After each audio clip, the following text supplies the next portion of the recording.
여러분 안녕하세요. 코코아빠 아이겠습니다.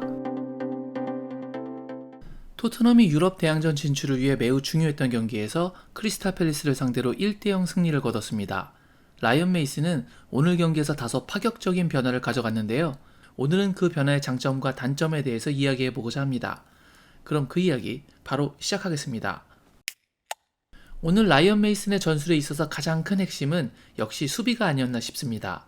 파격적이었던 4-4-2 포메이션으로 게임 플랜을 짜온 메이슨. 단순히 포메이션 변형만을 가져갔던 게 아니라 다이어, 쿨루셉스키, 페리시치 등 기존의 선발 자원들을 대거 제외시켰습니다. 하지만 오늘 메이슨의 4-4-2는 3백을 4백으로 가져가 공격적인 흐름을 가져가겠다기보다는 오히려 공격수들이 수비를 도와줘야 하는 4-4-2로 계속 진행됐습니다. 아무래도 최근 너무 많은 경기에서 대량 실점을 했었고 특히 전반전, 그것도 전반 초반에 워낙 많은 실점을 했기에 누가 뭐래도 최근 토트넘의 가장 큰 문제는 수비라고 생각할 수밖에 없었겠죠. 그렇기에 수비수를 3백에서 4백으로 바꾸며 약해질 수 있는 수비 커버를 오히려 공격진이 내려와서 도와주는 바람에 반대로 공격력이 많이 약해지게 되었습니다. 어찌되었건 오늘 토트넘이 결국 클린시트 승리를 해냈다는 점에서만큼은 분명 목표한 바를 달성했다고 볼 수도 있지만 그럼에도 불구하고 아무래도 공격이 너무 안 풀렸다는 점은 분명 아쉬운 부분이 될 수밖에 없는 것 같습니다. 그러다 보니 승리는 했지만 솔직히 경기는 재미가 없는 이번 시즌 초반 콘테볼에서 느껴졌던 답답한 꾸역승 느낌이 다시 느껴지는 경기가 아니었나 싶습니다. 이번 시즌 콘테볼에서 우리가 자주 볼 수 있었던 것 중 하나가 경기력은 엉망인데 결국 크로스를 통한 케인의 헤더골 승리였거든요. 오늘도 그 느낌이 조금 있었습니다. 오늘 공격이 얼마나 안 됐냐면 4-4-2 투톱으로 나왔던 케인과 히샬리송 이렇게 두 명의 최전방 공격수들의 총 슈팅 횟수가 단 1개뿐입니다. 케인 1개, 히샬리송 0개. 최전방 공격수들의 슈팅수가 이렇게 없다 보니 오늘 좌측 윙어로 나왔던 손흥민 선수의 슈팅도 아쉽게 성공시키지 못했던 1대1 상황. 바로 이것 단 하나가 전부였습니다. 주 공격수라고 일컬을 수 있는 손, 케, 히샬 이렇게 3명의 토탈 슈팅 개수가 단 2개. 이것이 우리가 시즌 초반 느꼈던 답답함이었죠. 물론 크리스탈 팰리스가 다소 내려앉아 수비적으로 경기 임했던 부분도 토트넘의 공격이 잘 풀리지 않은 이유이기도 합니다. 하지만 그렇다고 내려앉은 팰리스를 상대로 토트넘이 마냥 두드리며 공격을 가져갔던 것도 아니었던 것이 문제입니다.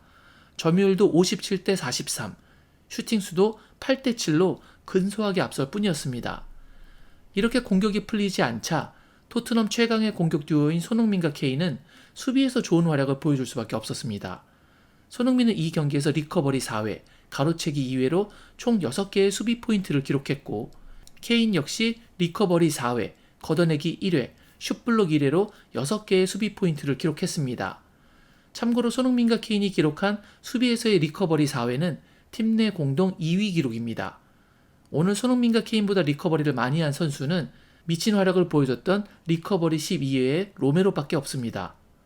특히 손흥민 선수는 오늘 여러 차례 수비에서 좋은 모습을 보여주었습니다. 전반 10분경 장면입니다.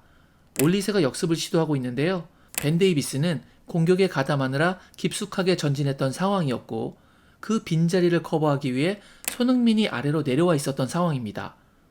손흥민은 빠르게 수비 커버를 하며 올리세의 역습 전개를 방해했습니다. 아무래도 4백으로 진행하다 보니 좌측 풀백인 벤 데이비스가 이처럼 공격에 딥하게 가담하면 윙포워드가 아닌 윙어로 나선 손흥민은 반대로 이처럼 수비를 염두한 플레이를 할 수밖에 없겠죠. 애초에 이 자리에 있지 않고 지금 보시는 케인이나 히샬리송처럼 공격 지역에 있었다면 지금의 이런 수비 가담으로 인한 체력 소모는 훨씬 적었을 것이라는 의미입니다. 전반 16분경에도 팰리스의 역습 상황이었는데요. 올리세가 역습을 시작하고 수비 지역에는 손흥민과 호이베르만이 보이는 상황입니다. 여기서 자아에게 연결되는 패스를 손흥민이 잘 커버하며 소유권을 되찾아옵니다. 31분경 손흥민의 크로스가 나오는 장면입니다.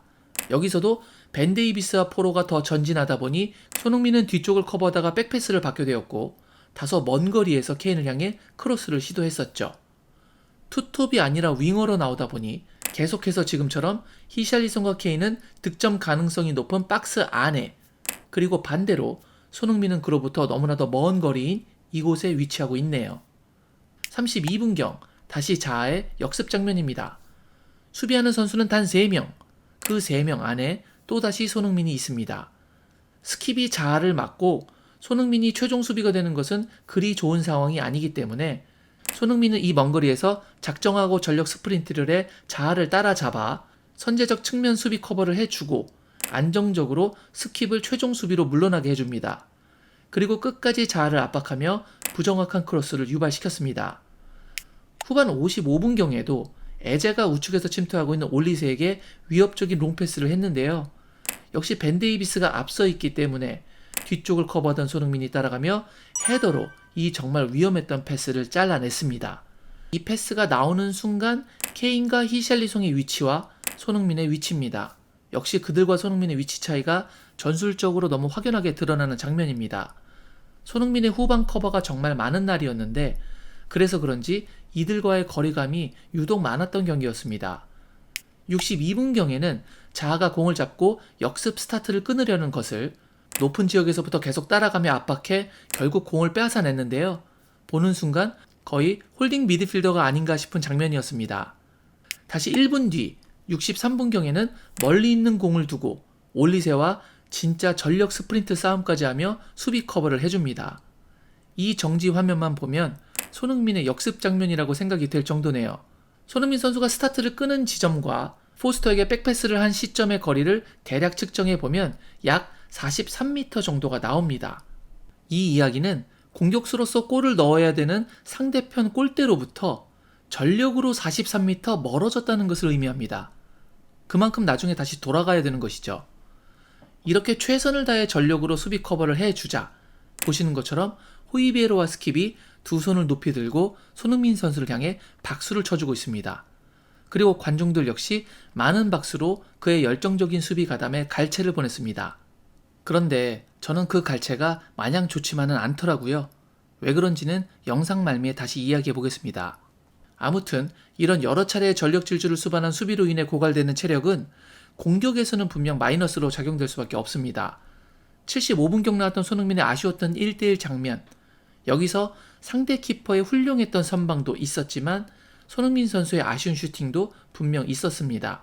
그런데 이런 아쉬운 피니시가 나온 것도 전술 때문에 경기 중 단 한 번도 슈팅을 때려볼 수 없었던 감각 저하의 부분, 그리고 아까 같은 스프린트들을 포함한 계속적인 수비로 에너지 소모 때문에 체력 저하가 많아진 부분들이 분명 영향을 주었겠죠. 공격에 주로 집중하는 것과 수비와 공격에 모두 집중하는 것은 분명 큰 차이가 있고, 그것은 지금 같은 체력적인 부담이 오기 시작하는 경기 후반에 나오는 스프린트 상황에서의 마무리 시 더욱 안 좋은 영향을 줄 수밖에 없기 때문입니다. 손흥민은 이 이후에도 77분경 로메로가 쓰러져 수비가 부족했던 상황에서 에제에게 가는 공을 인터셉트해 공을 밖으로 내보내며 수비를 정비할 수 있는 시간도 벌어주었습니다. 오늘 스포티비에서 올려준 손흥민 하이라이트를 보면 거의 절반 가깝게 수비 하이라이트가 나오는 느낌일 정도입니다. 메이슨이 오늘 손흥민을 윙어로 선택한 전술이 더욱 아쉬운 이유는 반대로 투톱으로 나왔던 히샬리송이 이렇다 할 활약을 보여주지 못했기 때문입니다. 히샬리송은 슈팅 한 번을 가져가지 못한 채로 경기를 마무리 지었는데요. 그것만이 아니라 케인과 좋은 케미를 창출하는 위협적인 장면도 만들지 못했습니다. 그러니까 개인적인 플레이도, 그리고 손케 조합 같은 투톱으로서의 좋은 콤비네이션 플레이도 보여주지 못했습니다. 차라리 손흥민과 케인이 투톱으로 활약했던 이전 경기들이 공격이 있어서 훨씬 위력적이었다고 생각됩니다. 게다가 최근 물오른 득점력으로 계속 골을 넣고 있는 손흥민의 공격력을 포기하며 아래로 내리고, 반대로 아직 폼이 좋다고 할 수 없는 히샬리송을 위에 올렸지만 결국 공격에서 그 효과를 거의 보지 못했다는 생각이 드니, 결론적으로 폼이 좋은 손흥민이 자신의 공격 능력을 제대로 활용하지 못하고 팀을 위해 수비적인 헌신을 한 것 같아서 아쉽습니다. 아까 추후에 말씀드린다고 했던 부분인데요. 손흥민 같은 득점을 해야 하는 선수가 팀을 위해 수비에서 헌신하면 나중에 알아주기는커녕 정말 헌신이 되는 것이 다반사입니다. 결국 골로 평가받는 게 공격수입니다. 수비 열심히 해주면 경기 중에는 박수 쳐줄지 몰라도 끝나고 시간이 지나면 대부분 기억도 잘 못해줍니다. 몇 경기 그렇게 하면 요즘 골을 많이 못 넣네 라며 욕하기 시작하죠. 골 넣고 수비 못하는 공격수는 나중에 박수 받아도 골 못 넣고 수비 잘하는 공격수는 경기 중에는 박수 받을지 모르겠지만 나중에는 결국 야유를 받는 것이 냉혹한 프로 세계더군요. 이번 전술로 클린시트를 달성한 라이언 메이슨. 하지만 만약 케인의 꾸역 헤더골이 없었다면 승리하지 못했을지도 모르는 공격력의 저하. 과연 이것을 극복할 수 있는 한층 발전된 전술을 다음 경기인 아스톤 빌라 원정에서 볼 수 있을지 걱정이 되기 시작합니다. 그리고 늘 이야기하는 바이지만 토트넘이 골 많이 넣고 싶으면 손흥민과 케인을 공격적으로 써야 합니다. 부디 다음 경기에서는 손흥민이 보다 공격에 더 집중할 수 있는 전술을 통해 더 많은 득점과 더불어 오늘처럼 클린시트까지 할 수 있는 최적의 전술을 라이언 메이슨이 발견하길 바랍니다. 오늘 제가 준비한 영상은 여기까지였습니다. 오늘 영상이 마음에 드셨다면 구독, 좋아요, 알림 설정 부탁드리겠습니다. 저는 다른 더 좋은 영상으로 여러분께 인사드리겠습니다. 그때까지 늘 건강하시길 바랍니다. 역시 I guess.